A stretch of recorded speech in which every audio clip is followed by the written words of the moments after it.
உண்மையிலே நான் ஏதாவது தப்பு பண்ணனா அதை மட்டும் நீங்க கேளுங்க, கண்டிப்பா நான் உங்களுக்கு ஆன்சர் பண்றேன். நான் ஏதாவது தப்பு பண்ணிட்டா அந்த கேள்வி கேளுங்க, நான் அதுக்கு பதில் சொல்றேன் அப்படின்னு சொல்லியிருக்காரு. அப்போ ஒன்றும் பிரச்சனை கிடையாது, கேள்வி கேட்டுடலாம். ஏன்னா இவர் பண்ணாத விஷயத்த நான் சொல்ல போறது கிடையாது, இவர் பண்ண விஷயத்த தான் நான் சொல்ல போறேன். சித்து ஃப்ரீக்வன்சின்றவங்க இவங்கள பத்தி ஒரே நிமிஷத்துக்கு தான் வீடியோல சொல்லியிருப்பாங்க. ஆனா இவர் என்ன பண்ணியிருப்பாருன்னா 27 நிமிஷத்துக்கு வீடியோ போட்டிருப்பாரு. அதுல சித்து ஃப்ரீக்வன்சின்றவங்கள டவுன் பண்ற மாதிரியே நிறைய விஷயத்த பண்ணியிருப்பாரு. அதுல நிறைய கேள்விகளும் எனக்குள்ள வந்திருக்கு. இதுக்கு முன்னாலே இவர் பண்ண விஷயங்களும் நிறைய இருக்கு. அதை பத்தி தான் நம்ம ஒரு விஷயமா கேள்வி கேட்க போறோம். பார்க்கலாம் வாங்க ஒண்ணு ஒண்ணா. பத்தி சம்பந்தமா பாத்தீங்கன்னா இவர் ஒரு அக்ரிமெண்ட் போட்டு ஒரே ஒரு அக்ரிமெண்ட் போட்டிருந்தாவே இப்ப அந்த அக்ரிமெண்ட் வச்சு அவங்களுக்கு லீகல் நோட்டீஸ் கொடுத்து அவங்க மேல மணி சூட் கேஸ் ஃபைல் பண்ணி கண்டிப்பா 50 to 60 lakhs ரெக்கவரி பண்ண கொடுக்க முடியும். 50 to 60 lakhs வர வேண்டியது இருக்குன்னு சொல்றாரு பாத்தீங்களா. இதெல்லாமே அவருக்கு லீகலா டாக்குமெண்ட் இருந்துச்சுன்னா 100% கிளைம் பண்ண முடியும்.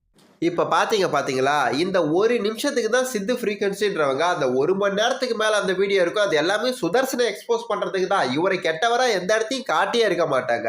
அதுக்கு இவர் 26 நிமிஷம் அந்த 1 நிமிஷத்துக்கு ரிப்ளை கொடுத்துட்டு இருக்காரு. இவர் வாயாலே சொல்லியிருப்பாரு, இது மாதிரி அந்த ஒரே ஒரு டாக்குமெண்ட் இருந்தா போதும், 50 லட்சம் 60 லட்சத்தை ரிகவர் பண்ணி கொடுக்கலாம் அப்படின்னு சொல்லிட்டு, அது இவர் தரப்புல இருந்து பாக்குறதுக்கு ஒரு சின்ன எரர் மாதிரி தெரிஞ்சிருக்கும். அவங்களும் ஒரு லாயர் தானே. ஸோ அவங்களுக்கு ஒரு லாயரா என்ன தோணி இருக்கும் பார்க்கும்போது, நீங்க அந்த வீடியோ மொத பார்க்கும்போதே அப்படியா ஒரு டாக்குமெண்ட் இருந்தாலே போதும் போல இருக்கு, எல்லாத்தையும் மீட் எடுத்துடலாம் போல இருக்கு அப்படின்னு தான் பார்க்குறவங்களுடைய மைண்ட் செட்டுக்கு போவோம். ஆனா அது உங்களுக்கு சின்ன எரர் அப்படின்னு சொல்லிட்டு நீங்க உங்க வாயாலே சொல்லிடுறீங்க. ஆனா அவங்களும் ஒரு லாயர் தான். ஒரு லாயரா அந்த விஷயத்தை பார்க்கும்போது என்ன தோணும், அதைத்தான் அவங்க அந்த விஷயத்துல அந்த இடத்த சொல்லியிருக்காங்களே தவிர உங்களை எந்த இடத்தையும் உங்க நேமை டேமேஜ் பண்ற மாதிரி அவங்க பண்ணல. நீங்களே உங்க வாயால அது சின்ன எரர் அப்படின்னு சொல்றீங்க. அதை கொஞ்சம் கேட்டு வாங்களேன். நீங்க சும்மா இந்த சின்ன எரரை பெரிய விஷயமா காட்டி மக்கள் ப்ரொஜெக்ட் பண்றீங்க. சின்ன எரரோ பெரிய எரரோ ஆக மொத்தம் எரர் தானுங்க. பாக்குற வியூவர்ஸுக்கு என்ன தோணும், ஒரே ஒரு அக்ரிமெண்ட் இருந்தா போதும் எல்லா காசையும் வாங்கிடலான்ற மாதிரி தான் நம்ம பாக்குறவங்களுக்கு தோணுச்சு. அவங்க ஒரு லாயர். ஸோ அவங்க மைண்ட் செட்ல பார்க்கும்போது இது எப்படி சாத்தியம்ன்றத அந்த இடத்த பதிவு பண்ணியிருக்காங்க சின்னதா. அதுவும் ஒரு கொஞ்சம் ஃபன்னா தான். வேற ஒன்றும் உங்களை பயங்கரமா தாக்கி இது பண்ற மாதிரி எனக்கு தெரியல. ஒரு ஃபன்னா இருந்துச்சு. உங்களை பத்தி கெட்டதா யாருமே பெருசா நினைச்சிருக்க மாட்டாங்க. ஆனா நீங்க ஒருத்தவங்க மேல பகையை வச்சிருந்தா எப்படி பேசுவீங்களோ அப்படி கரிச்சு கொட்டிருக்கீங்க. அப்படியே 27 நிமிஷத்துக்கு ஒன்னா பார்க்கலாம் வாங்க. சரி, அப்படி நீங்க சொல்றதா இருந்தா அதை பத்தி மட்டும்தான் நீங்க பேசியிருக்கணும். இல்ல இந்த விஷயத்த நான் இதுக்காக தான் சொன்னேன் அப்படின்னு மட்டும் பேசியிருக்கணும்.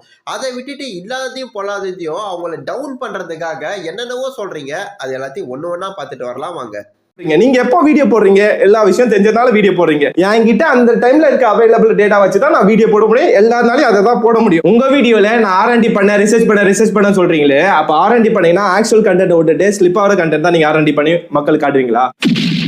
இல்ல எனக்கு புரியல. இவர் தெரிஞ்சு பேசுறாரா தெரியாம பேசுறாரா எனக்கு தெரியலங்க. சீரியஸா R&D பண்ணீங்கன்னு சொன்னீங்களே, ஸ்லிப்பான கண்டென்ட்டை போடுறீங்களே, இதுதான் நீங்க R&D பண்றதா அப்படின்ற மாதிரி சொல்றாரு. இல்ல இதுக்கு முன்னால இவங்க எக்ஸ்போஸ் பண்ண எல்லாரும் உத்தமர்களா? அப்பெல்லாம் கரெக்டா தானே இருக்கு. ஸ்லிப்பான கண்டென்ட்னு சொல்றீங்க. ஸ்லிப்பான கண்டென்ட்னு உங்களுக்கு தானே ப்ரோ தெரியும், மற்றவங்களுக்கு எப்படி ப்ரோ தெரியும்? ஸோ அவங்க ஃபைண்ட் ஆப்ல இருந்து பார்க்கும்போது அவங்களுக்கு அது அப்படி பட்டிருக்கோம் சொல்லியிருப்பாங்க. அவ்வளோதான். இது ஒரு விஷயமே கிடையாது. இது பேசக்கூடிய விஷயமே கிடையாது. ஃபர்ஸ்ட் இதெல்லாம் பேசவே கூடாது. அப்படி பேசினா கூட அதை பத்தி மட்டும் பேசிட்டு போங்க. R&D பண்ணீங்களே, இதான் நீங்க R&D பண்றதா அப்படின்னாலாம் எதுக்கு கேட்குறீங்க? எதுக்கு அவங்கள டவுன் பண்றீங்கன்னு எனக்கு புரியல ப்ரோ. ரைட்டு, இந்த கேள்வி எல்லாருக்குள்ளேயும் இருந்திருக்கும், எனக்குள்ளேயும் இருந்திருக்கும், உங்களுக்குள்ளேயும் இருந்திருக்கும். ஏன் ப்ரோ நீங்கள் இந்த விஷயத்தை பற்றி பேசலை அப்படின்னு சொல்லிட்டு. ஏன்னா சிந்திங்கானையனை பற்றி சித்து ஃப்ரீக்வன்சின்றவங்க 6 மாதத்துக்கு முன்னாடியே எக்ஸ்போஸ் பண்ணியிருப்பாங்க. அப்போல்லாம் அவர் இதை பற்றி பேசியே இருக்க மாட்டார். ஆனால் ஒரு கட்டத்தில் A to Dக்கு ப்ராப்ளம் வரும்போது மட்டும் அதை பற்றி நான் பேச போகிறேன் அப்படின்னு ஒரு கம்யூனிட்டி போஸ்ட் பார்த்தீங்கன்னா போட்டு ஓட்டிங் மாதிரி எதுவும் பண்ணியிருப்பார். அது ஏன் எதுக்கு அப்படின்னு சொல்லிட்டு அதை பற்றி டீட்டெயிலாக உங்களுக்கு போட்டு காட்டுறேன். கொஞ்சம் பொறுமையாக வாட்ச் பண்ணுங்கள், கிளியராக புரியும். நம்ம சிந்திகா நயனை எக்ஸ்போஸ் பண்ணி சித்து ஃப்ரீக்வன்சின்றவங்க ஒரு வீடியோ போட்டிருப்பாங்க. அந்த வீடியோ போட்டு கரெக்டாக 6 மாதம் ஆகும். ஓகேங்களா? இதை பற்றி ஏன் அட்வொகேட் முத்துக்குமார் பேசவே கிடையாது?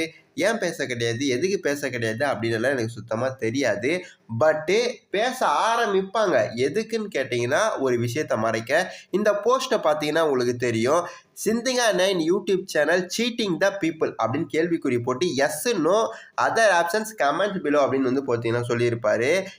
இந்த போஸ்ட் போட்டு 3 மந்த் ஆகுது. அந்த 3 மந்த் கேப்ல என்ன பண்ணியிருந்தாரு அப்படின்னு எனக்கு சுத்தமா புரியல. ஏன்னா சித்து ஃப்ரீக்வன்சின்றவங்க சிந்திங்க என்ன எக்ஸ்போஸ் பண்ணி போட்டு 6 மாசம் ஆகுது. ஆனா இவங்க வந்து பாத்தீங்கன்னா நம்ம அட்வொகேட் முத்துக்குமார் ப்ரோ 3 மாசம் ஆகுது. 3 மாசம் இடையில கேப்ல வந்து பாத்தீங்கன்னா என்ன பண்றாரு, அப்போது போஸ்ட் போடுறாரு. இந்த கமெண்ட் எல்லாம் பாத்தீங்கன்னா உங்களுக்கே தெரியும். உங்க ஃப்ரெண்டு A to D பத்தி போடுங்க ப்ரோ, அதெல்லாம் அப்பவே தெரியும், come to A to D now அப்படின்னு போடுறாங்க. எதுக்கு கமெண்ட் எல்லாம் பார்த்து நீங்களே படிச்சுக்கங்க. எதுக்கு அப்படின்னு கேட்டீங்கன்னா A to D காப்பாத்த அவர் பண்ற விஷயங்களை மறைக்க தான் நம்பால் வந்து பாத்தீங்கன்னா சித்து ஃப்ரீக்வன்சிங்க எப்பயோ போட்ட வீடியோவை இப்போ எடுத்துன்னு வராரு. 6 மாசம் ஆயிருக்கு வீடியோ போட்டு. ஆனா 3 மாசம் கேப்ல என்ன பண்ணாருன்னு தெரியல. A to D CDக்கு பத்தி ஒரு விஷயம் நம்ம ஜேசன் சாமுவல் எக்ஸ்போஸ் பண்ணாரு பாத்தீங்களா, அதுக்கப்புறம் சித்து ஃப்ரீக்வன்சின்றவங்களும் A to D எக்ஸ்போஸ் பண்ணியிருப்பாங்க உருட்டு ஃபேக்டரி அப்படின்னு சொல்லிட்டு. அப்பதான் வந்து பாத்தீங்கன்னா A to D பண்ண தப்ப மறைக்க சிந்திங்க எடுத்துன்னு வந்து உள்ள விடுறாரு. 3 மாசம் கேப்ல என்ன பண்ணாருன்னு தெரியல. அதுக்கப்புறம் ஒருத்தர் கேள்வி கேட்டிருப்பாரு பாருங்க, அதர் பீப்புள்ஸ் வீடியோ உடனே வருது, நண்பர் வீடியோ லேட் ஆகும் பிகாஸ் எல்லாம் பேசி வச்சு ஒரு சின்ன கேப்ல அப்லோட் பண்ணுவாங்க, இது நடக்கும் பாருங்க அப்படின்னு சொல்லிட்டு போட்டிருப்பாரு. உண்மையாவே இந்த சின்ன கேப் வந்து பார்த்தீங்கன்னா இதுக்கு தான் ஒரு போஸ்ட்டும் அதுக்கப்புறம் இன்னொன்று இதுவும் போட்டிருப்பாரு. என்னன்னா வீடியோ வந்து பார்த்தீங்கன்னா எடிட்டிங் கொஞ்சம் போயின்னு இருக்கு அப்படின்னு சொல்லிட்டு அந்த கேப்லலாம் எல்லாம் பேசி வச்சு தான் இது பண்ணுவாங்க. பார்த்தீங்கன்னா தெரியும், உருட்டு ஃபேக்ட்ரின்னு சொல்லிட்டு 3 மாதம் கரெக்டாக வந்து பார்த்தீங்கன்னா நீங்கள் டே எல்லாம் வந்து பார்த்தீங்கன்னா தெரியும். 3 மாதம் அவர் அந்த போஸ்ட் போட்டதும் 3 மாதம் தான். இதுலேருந்தே தெரிஞ்சுக்கலாம். அந்த விஷயத்த மறைக்கணும். A to D மாட்டினார் பார்த்தீங்களா, A to D அதை மறைக்கிறதுக்காக இந்த விஷயத்த டைவர்ட் பண்ணார் நம்ம அட்வொகேட் முத்துக்குமார் ப்ரோ. ஏன் ப்ரோ இது மாதிரி பண்ணுறீங்க? நீங்கள் ஸ்டார்டிங்கில் வந்து பார்த்தீங்கன்னா எல்லாத்தையும் கரெக்டாக தான் பண்ணீங்க. வளரும் போது எல்லாம் கரெக்டாக ஆரம்பித்து கரெக்டாக பேசினிருந்தீங்க. பட் வளர்ந்த பிறகு ஒரு அதிக சப்ஸ்கிரைபர் கொண்ட யூடியூபர் உங்ககிட்ட ஒரு ஃப்ரெண்டாக ஆகும்போது ஃப்ரெண்டாக ஆகிட்டு நல்லா பேசி வீடியோ போட்டு கலந்து கட்டி அவர் பண்ண தப்பை மறைக்கிறதுக்கு எதுக்கு உங்களுக்கு 3 மாதமாக சித்து ஃப்ரீக்வன்சிங்கன்றவங்க சிந்திங்க எக்ஸ்போஸ் பண்ணாங்கல்ல, 3 மாதமாக அது உங்கள் கண்ணுக்கு தெரியலையா? அப்புறம் சொல்லுவார் எனக்கு வேறு வேலை இருந்துச்சுன்னு சொல்லிட்டு சமாளிக்கலான்னு பார்ப்பாரு. என்ன ப்ரோ 3 மாசத்துல மற்ற வீடியோ எல்லாமே நிறைய போட தெரியுது, ஆனால் வந்து சிந்திங்க நைனை பற்றி மட்டும் உங்களுக்கு போட தெரில. அதுக்கப்புறம் வீடியோ போட்டிருப்பாரு நம்ம நண்பர் A to D பற்றி, அடிப்பாங்க, வலிக்காத மாதிரி அடிப்பாங்க நம்ம அட்வொகேட் முத்துக்குமார் ப்ரோ. ஏன்னா எல்லாருக்குமே தெரியும் அவர் பண்ணது தப்புன்னு சொல்லிட்டு எல்லாருமே கேட்குறாங்க, ப்ரோ ஏன் ப்ரோ வீடியோ போடுங்க, நீங்கள் கொஞ்சம் ஃப்ரெண்டுன்றதால வந்து பார்த்தீங்கன்னா போடாமல் இருக்கீங்களா, அவங்களுக்கு எப்படியா இருந்தாலும் பேசி வச்சு தான் போட போகிறீங்க, சப்போர்ட் தான் பண்ண போகிறீங்க அப்படின்னு சொல்லிட்டு எல்லாருமே உங்கள் மேலே கொஸ்டின் வைக்கிறாங்க. ஸோ அந்த சமயத்தில் வந்து பார்த்தீங்கன்னா வீடியோ போட்டே ஆகணும்னு சொல்லிட்டு உங்களை புஷ் பண்ணுறாங்க. உங்களை வந்து பார்த்தீங்கன்னா கட்டாயப்படுத்துகிற மாதிரி உங்களை வந்து பார்த்தீங்கன்னா புஷ் பண்ணால் மட்டும்தான் நீங்கள் A to D பற்றி அப்போ பேசி போடுறீங்க. இஃபான் பற்றியும் அதே மாதிரி தான் இதுக்கு முன்னால் பண்ணீங்க. ஏன் ப்ரோ அட்வொகேட் முத்துக்குமார் ப்ரோ ஏன் ஒரு தலைபட்சமாக இருக்கீங்க, என்ன காரணம்? அதுக்கப்புறம் இன்னொரு விஷயம், அதையும் பார்த்துட்டு வாங்க. நிறைய பேர் பண்ணியிருந்தாங்க.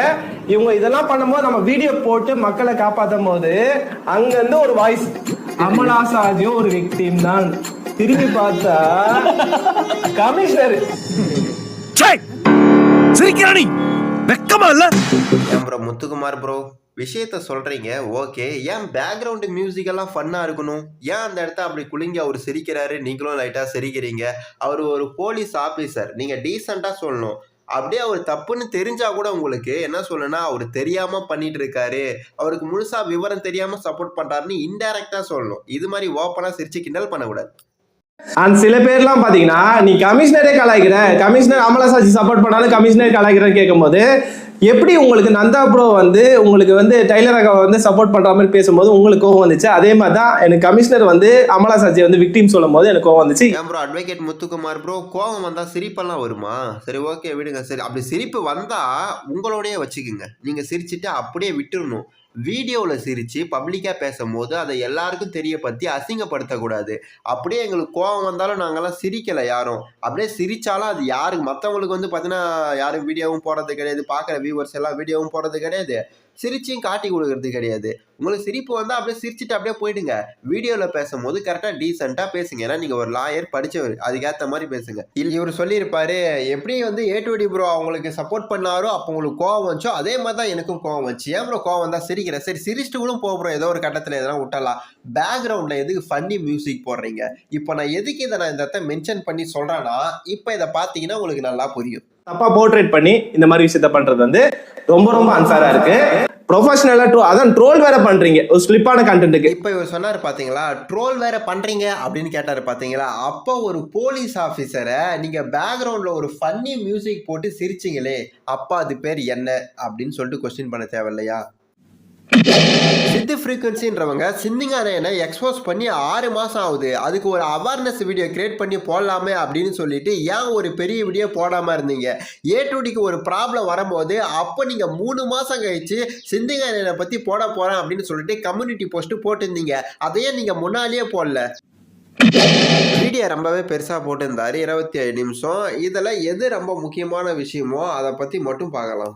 அப்ப நீங்க வந்து அந்த ரெக்கார்ட் பண்றது பர்மிஷன் இல்லாம போடுறது ஹைகோர்ட்டே சொல்றாங்க தப்புன்னு, எவிடன்ஸா கூட ஏத்துக்க முடியாதுன்னு சொல்றாங்க சத்தீஸ்கர் ஹைகோர்ட். அது என்ன போடுறேன் இல்லாம ஆஸ் அட்வொகேட்டா அவங்க கொடுக்குற விஷயம் எல்லாம் நீங்க போட்டீங்கன்னா இன்னொரு லாவும் நம்ம இந்தியால இருக்கு. என்ன லான்னு பாத்தீங்கன்னா, நம்ம இந்தியால கால் ரெக்கார்ட் பண்றது பர்மிஷன் இல்லாம கால் ரெக்கார்ட் பண்றது, கன்சென்ட் இல்லாம கால் ரெக்கார்ட் பண்றது சட்டப்படி தப்பு. அந்த சட்டப்படி தப்ப விஷயத்த அவர் பண்ணி இல்லீகல் ஆக்டிவிட்டி வந்து உங்ககிட்ட கொடுக்குறாரு. ரைட் ப்ரோ, நீங்க சொல்ற மாதிரி கால் ரெக்கார்டு பண்றது தப்பு தான். ஆனா இந்த விஷயத்த முத பண்ணது யாரு அப்படின்னு கேட்டீங்கன்னா, உங்களுடைய ஃப்ரெண்டு மிஸ்டர் A2D. இவர் தான் முத எக்ஸ்போஸ் பண்றேன் தமிழ் டெக்கா அப்படின்னு சொல்லிட்டு அவங்க பர்மிஷன் இல்லாமலே கால் ரெக்கார்ட் பண்ணது. ஒரு வாட்டியாச்சும் உங்க வீடியோல A2D கிட்ட இது மாதிரி நீங்க பண்ணிருக்கீங்க, மக்களுக்கு கொஞ்சம் அவேர்னஸா இருக்கும் அப்படின்னு சொல்லிட்டு உங்க வீடியோல நீங்க காட்டினு இருக்கீங்களா? ஏன் அது மாதிரி விஷயத்த நீங்க அப்ப காட்டல?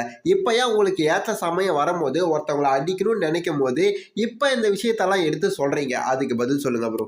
அந்த விஷயத்த வந்து பாத்தீங்கன்னா, நீங்க அவங்க கன்சர்ன் பர்சன் கிட்ட கால் பேசின பர்சன் கிட்ட பர்மிஷன் வாங்கின மாதிரி உங்க வீடியோல நீங்க போடாம தெரியல. இன் கேஸ் பர்மிஷன் வாங்காம நீங்க வீடியோ போட்டீங்கன்னா, கால் பேசின பர்சன் கிட்ட பர்மிஷன் வாங்கின மாதிரி வீடியோல போட்ட மாதிரி தெரியல அப்படின்னு சொல்லிட்டு அடிச்சு சொல்றாப்ல. ஆனா என் கண்ணுக்கு தெரிஞ்சிச்சு நான் வீடியோ பார்க்கும் போது. ஏன் உங்க கண்ணுக்கு தெரியல? உங்க கண்ணுக்கு தெரியல அப்படின்னு எல்லாம் கிடையாது. வீடியோவை நீங்க பாத்தீங்களான்னு தெரியல, இல்ல அரைகுறையா பார்த்துட்டு வந்து பேசுறீங்களான்னு தெரியல. சரி, நீங்க பார்க்கலாம் போட்டு காட்டுறேன், பர்மிஷன் வாங்கினாங்களா இல்லையான்னு சொல்லிட்டு கொஞ்சம் பார்த்துட்டு வந்துருங்க நீங்களும். டு மேக் அ வீடியோ, நான் ஒரு வீடியோ மேக் பண்ணணும் அப்படிங்கிற ஒரு டெசிஷன் எடுத்துட்டேன் அப்படின்னு சொன்னா கூட நான் யார் சைடும் எடுக்க மாட்டேன். எனக்கு வந்துட்டு எது ஃபேரா இருக்கோ அந்த ஃபேரா நான் ஃபீல் பண்ற ஒப்பீனியன்ஸ் தான் நான் சொல்வேன் அப்படிங்கிறதையும் நான் கிளியரா சொல்லிட்டேன். இது வரைக்கும் நான் பேசின எல்லா இஷ்யூஸுமே எடுத்துக்கிட்டீங்கன்னு சொல்லிட்டா, நான் என்ன பேசினாலுமே நான் பேசுறதுக்கு பின்னாடி ஒரு ப்ரூஃப், ஒரு ஃபேக்ட் இருக்கிறதுனால தான் பீப்புள் ட்ரஸ்ட் பண்ணாங்க. அண்ட் அந்த ட்ரஸ்ட்டுங்கிறது வந்துட்டு சம்ஹவ் பில்ட் அண்ட் அது வந்து I don't take it lightly. So இங்கே பார்த்தீங்கன்னா சிம்பிள், நான் வந்து ஒரு ஃப்ராங்காகவே உங்களுக்கு சொல்லிடுறேன். அது என்னன்னா, ஒரு விஷயம் நான் பேசுகிறேன்னு சொல்லிட்டா அது நான் வந்து ஒரு அசம்ஷன் பேசிஸில் லைக் ஓகே நீங்கள் இப்படி சொல்கிறீங்க, ஓகே இது இப்படி இருக்கலாம் அப்படி இருக்கலாம்னு நான் வந்து கேப்ஸ் ஃபில் பண்ணுறதில்ல. எனக்கு ரொம்ப சிம்பிள் தான். If you want me to வந்துட்டு ஓகே உங்களுக்கு உங்களோட சைடை நீங்கள் எனக்கு சொல்கிறீங்க, அந்த சைட் ஃபர்ஸ்ட் எனக்கு கன்வின்ஸ் ஆகுது. முருகேஷும் நீங்களும் இருக்கிற மாதிரி ஒரு குரூப் கிரியேட் பண்றேன். ஓகே, அந்த குரூப்ல நாங்க எங்ககிட்ட என்னென்ன ப்ரொடியூஸ் பண்ண முடியுமோ அதெல்லாம் ஷேர் பண்றோம். All right. So end of the இதில் I want to be fair. ஓகேவா? ஏன்னா எனக்கு இந்த டிராமாவே வேணாம். உங்ககிட்ட பிடிச்சதே அதுதான். எங்க மேல தப்பு இருந்தாலும் சொல்லுங்க, அவங்க மேல தப்பு இருந்தாலும் சொல்லுங்க, இல்ல தப்பே இல்லைன்னாலும் சொல்லுங்க, அது ஒன்றும் பிரச்சனை இல்ல. அது நான் இப்பவே உங்களுக்கு சொல்லிடுறேன். எண்ட் ஆஃப் த இதில் எனக்கு என்ன மைண்டுக்கு தோணுதோ அதை தான் நான் பேசுவேன். அதை பேசுங்க, அதுதான் வேணும் எங்களுக்கு. All right. அவங்களும் சாட்ஸ் எல்லாம் வந்து எக்ஸ்போர்ட் பண்ணாங்க. அது இல்லாமல் வந்து அந்த சிசிடிவி ஃபுட்டேஜ் ப்ளஸ் ஒரு சில highlighted audio recording and conversation text இதெல்லாம் வந்து ஃபார்வர்ட் பண்ணியிருந்தாங்க. பார்த்தீங்கன்னா தெரிஞ்சிருக்கும், அவங்க தான் ஆடியோ வீடியோ எல்லாத்தையும் அமுச்சு விட்ருப்பாங்க. எனக்கு என்ன ஃபேக்டாக படுதோ, எனக்கு என்ன சரியாக படுதோ அதை தான் நான் பேசுவேன். யாருக்கும் ஒரு தலைபட்சமாக பேச மாட்டேன் அப்படின்னு அடித்து சொல்லியிருப்பாங்க. இதை சொல்லியிருக்காங்களே ப்ரோ, பர்மிஷன் வந்து பார்த்தீங்கன்னா அவங்க கொடுத்துட்டாங்க ஆல்ரெடி. நீங்கள் முதல்ல வீடியோவை பாருங்கள். இந்த கிளிப்பு வந்து பார்த்தீங்கன்னா ஸ்டார்டிங்லேயே இருக்கும். நீங்கள் ஸ்டார்டிங்லேயே வீடியோவை பார்க்காமலே வந்து பார்த்தீங்கன்னா பர்மிஷன் வாங்கினாங்களா இல்லையான்னு கூட தெரில அப்படின்னு வந்து பார்த்தீங்கன்னா சொல்கிறீங்க. இது எந்த விதத்தில் ப்ரோ நியாயம்? கொஞ்சம் வீடியோவை பார்த்துட்டு வந்து பேசுங்க ப்ரோ. யாருன்னா சொல்லி கொடுத்து பேசுகிறீங்களா? A2D இந்த JK உங்ககிட்டலாம் கலந்து கட்டி பேசிட்டு வந்து இவங்களை எப்படியாவது அடிக்கணும் அப்படின்னு சொல்லிட்டு அடிக்கிறதுக்காக பேசுகிறீங்களா என்னன்னு தெரியல ப்ரோ. நான் ஏன் இப்போ JK A2D அவங்ககிட்டலாம் பேசிட்டு வந்து பேசுகிறீங்களான்னு கேட்டேன்னா, ஒன்றும் கிடையாது, இந்த கமெண்ட்டை போட்டிருப்பேன் ப்ரோ நீங்கள் பேசுகிறது கொஞ்சம் சரியில்லை, நீங்கள் எதுக்கு இது மாதிரி பேசுகிறீங்க, JK A2D உங்ககிட்டலாம் பேசி வச்சு பேசுகிறீங்களா ப்ரோ அப்படின்னு கேட்டேன். பார்த்தா அந்த கமெண்ட்டை டிலீட் பண்ணி விட்டாரு. அதுக்கப்புறம் இன்னொரு கமெண்ட் போட்டால் அதையும் டிலீட் ஆகிட்டுது. அதுக்கப்புறம் ஏன் ப்ரோ கமெண்ட் டிலீட் பண்ணுற அப்படின்னு கேட்டிருப்பேன். அந்த கமெண்ட் மட்டும் இருந்துச்சு, அதனால தான் இதை கேட்டிருப்பேன். சரி ஓகே, அதெல்லாம் விட்டு தள்ளுங்க. கமெண்ட் மற்ற நெகட்டிவ் கமெண்ட் எல்லாமே இருந்துச்சுன்னா நிறைய பேர் ஏன் ப்ரோ உங்களை வந்து டார்கெட் பண்ணி சித்து ஃப்ரீக்வன்சின்றவங்க பேசலை, நீங்கள் ஏன் இவ்வளோ கோவப்படுறீங்க போடுறீங்க, இவ்வளோ வயித்தெரிச்சல் பண்றீங்க, ஏன் இவ்வளோ வன்மத்தை கக்கறீங்கன்னு சொல்லிட்டு கமெண்ட்ல கேட்டிருப்பாங்க. அந்த கமெண்ட் எல்லாம் இருந்துச்சு. ஆனா என்ன, நான் பண்ண அந்த கமெண்ட் மட்டும் தான் இல்ல. சரி வாங்க அடுத்ததை பார்த்துட்டு வருவோம். நான் அந்த கமெண்ட்டையே போட்டு காமிச்சிடுறேன். அதுக்கப்புறம் நானா சொன்னேன் அப்படின்னு சொல்லிட்டு சொல்ற போறீங்க. ஏன்னா எது வந்தாலும் நம்ம ப்ரூஃபோட தான் பேசுவோம். எது வந்தாலும் அது அவங்க சொன்னதை வச்சு தான் நம்ம பேசுவோம். இல்லாததை ஒன்று கிரியேட் பண்ணியும் சொல்ல மாட்டேன், அவங்க சொல்லாத ஒரு விஷயத்த சொன்னாங்கன்னு சொல்ல மாட்டேன், வீண் பழியும் போட மாட்டேன். பார்த்தீங்கன்னா தெரியும். புலவர்களே சாந்தமாக உரையாடுங்கள். நல்ல தமிழ்ல கமெண்ட் பண்றாருப்பா. உங்களுக்குள் போட்டி இருக்கலாம், ஆனால் வயிற்றில் உள்ள போட்டி எடுக்கும் அளவிற்கு வன்மம் கூடாது. ஓகேவா ப்ரோ? இவர் வந்து பார்த்தீங்கன்னா இது மாதிரி கமெண்ட் பண்ணியிருக்காரு. இது மாதிரி நிறைய கமெண்ட் இருக்கும். சரி வாங்க அடுத்த கமெண்ட்டை வந்து பார்த்தீங்கன்னா உங்களுக்கு காட்டுறேன் பாருங்க. ப்ரோ ட்ரைங் டு சே இது தேவையில்ல, அண்ணன் ரொம்ப ஃபாஸ்ட்டாக அழுகுறீங்க, கொஞ்சம் ஸ்லோவாக அழுகுங்க அப்படின்னு சொல்லிட்டு போட்டிருக்காரு. என்ன சார் இது இஸ் திஸ் ஏ அவர் பண்ண கமெண்ட்ல கிராமர் மிஸ்டேக்கெல்லாம் இருக்கு, அதெல்லாம் பார்க்கக்கூடாது. Is this a clarification video your targeting Sidhu, this is not a genuine video. ஓகேங்களா? அவர் எவ்வளோ கரெக்டாக கமெண்ட் பண்ணியிருக்காரு பாருங்க. கீழே ஒருத்தர் இந்த கோவம் ஏன் இஃபான் வீடியோல இல்லை அப்படின்னு வந்து பார்த்தீங்கன்னா கேட்டிருக்காருங்க. அடுத்த கமெண்ட்டை பாருங்க. இந்த கமெண்ட்ல ப்ரோ அபவுட் இஃபான் அப்படின்னு போட்டு நல்லா ஹாப்பியாக இருக்கிற மாதிரி ஒரு ஹார்ட்டும் போட்டு விடுறாரு. ப்ரோ அபவுட் சித்துக்கு வந்து பார்த்தீங்கன்னா பயங்கரமாக கேள்வி கேட்டுக்கிறீங்களா? ரைட்டு ப்ரோ, சித்து டார்கெட்டு நீங்கள் இல்லை, தேவையில்லாமல் தலையை விடாதீங்க ப்ரோ அப்படின்னு சொல்லிட்டு வந்து பார்த்தீங்கன்னா போட்டிருக்காருங்க. இந்த கமெண்ட் அவருடைய சேனலில் கிடையாது, என்னுடைய சேனலில் போட்டிருந்தாங்க. விக்னேஷ் முத்துக்குமார் செம கிரீடானவன், அப்பாயின்மெண்ட்டுக்கே 3000 கேட்குறான் அப்படின்னு கமெண்ட் போட்டிருந்தாங்க. என்ன ப்ரோ பண்ணுறது, இதெல்லாம் என்னால் கேட்க முடியாது. ஏன்னா அவர் இன்ஸ்டா, யூடியூப்பு, அதுக்கப்புறம் ஃபேஸ்புக்கு இது எல்லாத்துலேயும் அதிக ஃபாலோவர் வச்சுன்னு இருக்காரு. அது மட்டும் இல்லாமல் அவர் ஒரு அட்வொகேட்டு, அதனால் அவர் அப்படி வச்சுருக்காரா என்னன்னு தெரியல. அவரை கான்டாக்ட் பண்ணுன்னா கொஞ்சம் காசு செலவாக தான் ஆகும். சரி, ஆனால் ஒன்று இதில் என்ன ஹைலைட் அப்படின்னு கேட்டிங்கன்னா, காசு இருக்கிறவன் ஈஸியாக அப்பாயின்மெண்ட் போட்டுருவான், காசு இல்லாதவன் போட முடியாது. அப்போ இதுலேருந்து என்ன தெரிய வருது, காசு இருக்கிறவன் விக்னேஷ் முத்துக்குமார் ப்ரோவை சீக்கிரம் போய் சந்திச்சிருவான், காசு இல்லாதவன் போக மாட்டான். அப்போது மணி இஸ் ஆல்வேஸ் அல்டிமேட். உங்கள் சேனலில் அப்படி கமெண்ட் பண்ணுறதும் தப்பே கிடையாது ப்ரோ. ரைட், நம்ம விஷயத்துக்குள்ளே வருவோம். அடுத்து என்னென்னு பார்ப்போம் வாங்க. இந்த மணி இஸ் ஆல்வேஸ் அல்டிமேட்டு அப்படின்னு சொன்னவனே தான் எனக்கு ஒரு ஞாபகம் வருது. ஒரு விஷயத்தை வந்து இந்த பதிவு பண்ணிடலாம். ஏன்னா நான் லாஸ்ட்டாக சொல்ல போகிறது தான் கடைசி பாயிண்ட்டு, அதுதான் இந்த வீடியோ போடுறதுக்கான நோக்கமே. அதுக்கு முன்னால் இந்த விஷயத்த சொல்லி விட்ருவோமே. இப்போது இஃபான் ப்ரோ இருக்கார் பார்த்தீங்களா, அவர் பண்ண தப்பு இருக்கு பார்த்தீங்களா, அந்த இடத்த அப்படியே அவர் நவுத்தி டிடிஎஃப் கிட்ட வச்சுட்டு டிடிஎஃப் எடுத்து இஃபான் பண்ண தப்பு மேலே வச்சா என்ன பண்ணியிருப்பாங்க, எப்போவே உள்ளே போயிருப்பார் நம்மால் டிடிஎஃப் வாசனு. ஏன்னா நடந்தா ஜெயிலு, வீட்டை விட்டு எட்டி பார்த்தா ஜெயிலு அப்படின்னு சொல்லிட்டு எதுக்கு எடுத்தாலும் ஜெயிலு தான், அவர் மேலே கேஸு தான். ஆனால் இஃபான் மேலே ஒன்றுமே கிடையாது. அதை தான் சொன்னேன், இஃபான் இருக்கிற இடத்த டிடிஎஃப் வாசனை வச்சு பாருங்கள் என்ன நடந்திருக்கும் அப்படின்னு சொல்லிட்டு. நம்ம அட்வொகேட் முத்துக்குமார் ப்ரோவே வந்து பார்த்தீங்கன்னா இஃபான் மேலே ஒரு கேஸு போட்டால் அது நிற்குமா நிற்காதான்னு கூட தெரியாது. ஏன்னா இஃபான் ப்ரோவுக்கு அந்த அளவுக்கு ஒரு பவர்ஃபுல்லான சப்போர்ட் இருக்கு. ரைட்டு, நம்ம வந்து பார்த்தீங்கன்னா இந்த வீடியோ போடுறதுக்கான நோக்கமே வந்து பார்த்தீங்கன்னா இந்த ஒரு காரணம் தான். வாங்க அதை பார்த்துட்டு வந்துடுவோம். ப்ரொஃபஷனல் ஒருத்தன் உங்களை டெக் பாஸ் வந்து உங்களை அப்ரோச் பண்றாங்கன்னா, அவர்கிட்ட இருக்க எவிடன்ஸ்லாம் கொடுக்குறாருன்னா உங்ககிட்ட, நீங்க ப்ரொஃபஷனலா என்ன பண்ணணும்னா அவரை ஃபர்ஸ்ட் கோர்ட் அப்ரோச் பண்ண சொல்லணும். இல்ல நீங்கன்னா கோர்ட்டுக்கு கூட்டு போயிருக்கணும். கோர்ட்டுக்கு சும்மாவே கூட்டு போயிடுவாங்களா ப்ரோ? சொல்லுங்க. நீங்க ஒரு அட்வொகேட்டு, உங்களுக்கு தெரியாது கிடையாது. ஏன்னா ஏற்கனவே நீங்க உங்க வீடியோவில் சொல்லியிருப்பீங்க, இது மாதிரி A2Dயால பாதிக்கப்பட்டவங்க யாராவது இருந்திருந்தா அவங்க இது மாதிரி எனக்கு இமெயில் அனுப்புங்க, நானே வந்து பார்த்தீங்கன்னா இது பண்ணுறேன், உதவி செய்கிறேன் அப்படின்னு சொல்லியிருப்பீங்க. அதே மாதிரி சித்து ஃப்ரீக்வன்சி இருக்கிறவங்க கிட்டேயும் இது மாதிரி இவங்க சொன்னாங்க, இவங்க ரிவ்யூவை பார்த்துட்டு நான் ஃபோன் வாங்கினேன், இந்த ஃபோன் சுத்தமாக போயிடுச்சு அப்படின்னு சொல்லிட்டு அவங்க வந்து ஒரு கம்ப்ளைண்ட்டை கொடுத்தா வந்து பார்த்தீங்கன்னா இந்த எவிடன்ஸ் எல்லாம் ப்ராப்பராக இருந்தால் கோர்ட்டுக்கு போகலாம். இந்த யூடியூப்ல இது மாதிரி வந்து பார்த்தீங்கன்னா ஒரு பிரச்சனை போயின்னு இருக்குன்னா இதுக்கெல்லாம் கோர்ட்டுக்கு போனால் யூடியூப்ல யாரை பற்றியுமே பேச முடியாது. ஒரு கான்ட்ரவர்சியாக ஒரு விஷயம் நடந்தாலே கோர்ட்டுக்கு போயிட்டு சால்வ் பண்ணீங்க அப்படின்னு சொல்கிற மாதிரி வரும். இது தேவையா ப்ரோ? அது இல்லாமல் இவங்க முதல்ல எக்ஸ்போஸ் பண்ணவங்க சிந்திகா நைனு, அவங்க மேலேயே ஒரு கேஸ் கொடுத்துருப்பாங்க, இது மாதிரி பண்ணியிருக்காங்கன்னு சொல்லிட்டு சித்து ஃப்ரீக்வன்சின்றவங்க. அந்த கேஸை இப்போ என்ன ஆச்சுன்னு தெரியல, அது எந்த மூலையில் இருக்குன்னு தெரியலங்க. சாரிங்க, ஏன்னா நான் மன்னிப்பு கேட்டுக்கிறேன். என்ன காரணம் அப்படின்னு கேட்டிங்கன்னா, எந்த மூலையில் இருக்குது அப்படின்னு சொல்லிட்டு தெரிலன்னு சொன்னால் பார்த்தீங்களா, அது அவமதிக்கிற மாதிரி ஆகிடும். எதுக்கு? அதனால் வந்து பார்த்தீங்கன்னா தேவையில்லை. அதனால் நான் மன்னிப்பை கேட்டுக்கிறேன். ஏன்னா வச்சுங்களேன், விஷயம் தெரிஞ்சாலும் இது மாதிரி கேஸ், ஏன்னா வந்து அவங்க அப்பா யாருன்னு தெரியும், அவங்க ஃபேமிலி எப்படி பட்டவங்களும் தெரியும், அவங்க கிட்ட எவ்வளோ செல்வாக்கு எவ்வளோ காசு இருக்குன்னு நம்மளுக்கு தெரியும். அதனால சட்டம் வந்து ஜல்லிக்கரண்டி மாதிரி அங்கங்கே ஓட்டையா இருக்கும். காசு இருக்கிறவனுக்கு அந்த ஜல்லிக்கரண்டியில் இருக்கிற ஓட்டை திறக்கும், காசு இல்லாதவனுக்கு திறக்காது. அதனால அந்த கேஸ் எந்த மூலையில் இருக்குன்னு தெரியல அப்படின்னு சொன்னா பார்த்தீங்களா, என்னடா இந்த கேஸை நீ அவமதிக்கிறியா அப்படின்னு சொல்லிட்டு நம்ம மேலே பாஞ்சின்னு வந்து நம்ம மேலே எதாவது பண்ணி விட்டுருவாங்க. ஏன்னா வாய் இது இப்படி பேசுன்னு வாயிலே குத்துருவாங்க. நிறைய பேருக்கு எல்லா விஷயமும் தெரியும், ஆனா தெரியாத மாதிரியே இருக்கணும், இருக்கிற இடம் தெரியாம இருந்துக்கணும், இல்லைன்னா இல்லாமலே போடுவேன். அந்த கதை தான் இது. சரி வாங்க அடுத்த விஷயத்த பார்த்துட்டு வருவோம். நீங்க வளரணும்னு சொல்லிட்டு ஒரு இன்டென்ஷன் இருந்துட்டு மக்களுக்கு ஆல்ரெடி நல்லதை செஞ்சவிட காலை பிடிச்சி இழுத்துட்டு நீங்க அவனை பேசி தப்பா போர்ட்ரேட் பண்ணி இந்த மாதிரி விஷயத்த பண்றது வந்து இதுதாங்க நான் பேசணுன்றதுக்கான முக்கிய காரணமே. மக்களுக்காக நல்லது பண்றவனை காலை பிடிச்சி இழுத்துட்டு வந்து பாத்தீங்கன்னா இது மாதிரி போர்ட்ரேட் பண்றாங்க அப்படின்னு வந்து பாத்தீங்கன்னா அவர் சொல்லியிருப்பாரு. இது வரைக்கும் சித்து ஃப்ரீக்வன்சின்றவங்க எக்ஸ்போஸ் பண்ண ஆள் எல்லாமே வந்து பார்த்தீங்கன்னா யாராலையும் கண்டுபிடிக்க முடியாத ஒரு பயங்கரமான வந்து பார்த்தீங்கன்னா தந்திரவாதிகள். தப்பை சரியாக செஞ்சால் தப்பிச்சிடலாம் அப்படின்னு சொல்லிட்டு பயங்கரமாக மூளையை யூஸ் பண்ணி அந்த விஷயத்த பண்ணியிருந்த ஆளுங்க எல்லாருமே.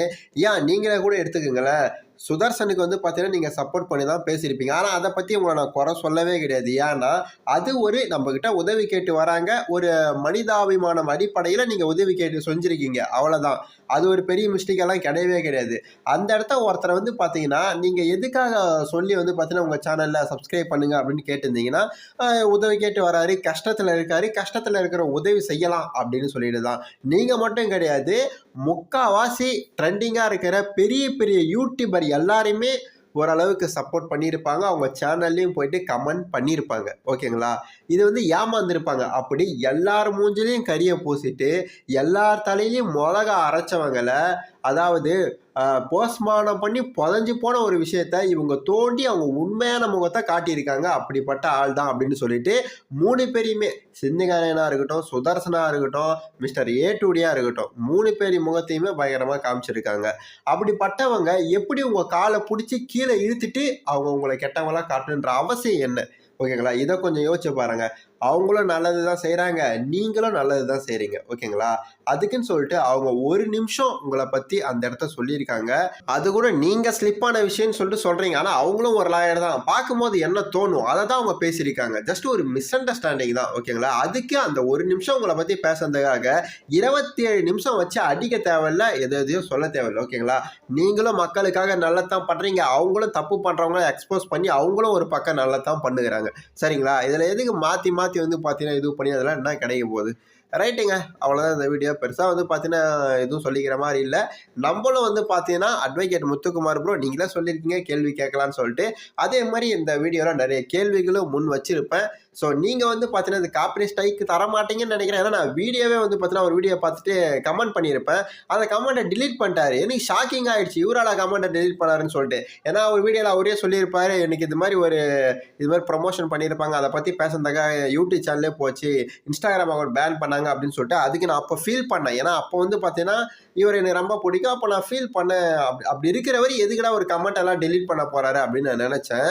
ஆனால் எனக்கு அது ஷாக்கிங்காக இருந்துச்சு. அதே மாதிரி ஸ்ட்ரைக் கொடுப்பாரா இல்லைன்னு எனக்கு தெரில. ஏன்னா மனுஷனுடைய குணம் குரங்கு மாதிரி, அது எப்போ வேணா தாவும் என்னானே சொல்ல முடியாது. ரைட்டுங்களா? ஆனால் இவர் கொடுக்கலனாலும் நான் அடுத்தவங்களை பற்றி பேச போகிறேன், அவங்க கொடுத்தாலும் கொடுப்பாங்க. இவரெல்லாம் இன்னொருத்தர். கண்டிப்பாக எல்லார் மனசும் ஒரே மாதிரியே இருக்காது எப்போயுமே. டக்குன்னு மாறும், யாருன்னா ஒருத்தவங்க கொடுப்பாங்க. அது நம்மளுக்கு தெரிஞ்ச விஷயம்தான். அதை எதிர்பார்த்து தான் நம்மளும் இந்த மாதிரி பேசுகிறோம் உங்களுக்காக. ஓகேங்களா? ஏதோ நம்ம மனசுக்குள்ளே இருக்கிற விஷயத்த, உங்கள் மனசுக்குள்ளேயே இருக்கிற விஷயத்த எடுத்து வைக்கணும்னு நினச்சேன், நான் வச்சுட்டேன். அவ்வளோதான் இந்த வீடியோ. அவரை பற்றி இது மாதிரி கேள்விகளை எடுத்து வைக்கணும்னு நினச்சா வச்சுட்டேன். இந்த கேள்வி உங்களுக்குள்ளேயே இருந்திருக்கும், எனக்குள்ளேயே இருந்திருக்கும். எந்த இடத்தையும் நான் மரியாதை குறைவாகவும் பேசியிருக்க மாட்டேன். கெட்ட வார்த்தை சுத்தமாக நான் யாரை பற்றி பேசினாலும் கெட்ட வார்த்தையை யூஸே பண்ணியிருக்க மாட்டேன். ரைட்டு. அப்புறம் ஒரு சிலர் என்ன வியூஸுக்காக இதெல்லாம் பேசுறியா அப்படின்னு கேட்குறாங்க. வியூஸுக்காக எவனா சேனல் போனால் கூட பரவாயில்ல அப்படின்னு சொல்லிட்டு பேசுகிறவனை பார்த்துக்கிறியா? எனக்கு ஆல்ரெடி 3 சேனல் போயிருக்கு. இதை நான் எல்லா வாட்டியும் சொல்லிட்டேன். ரைட்டுங்க.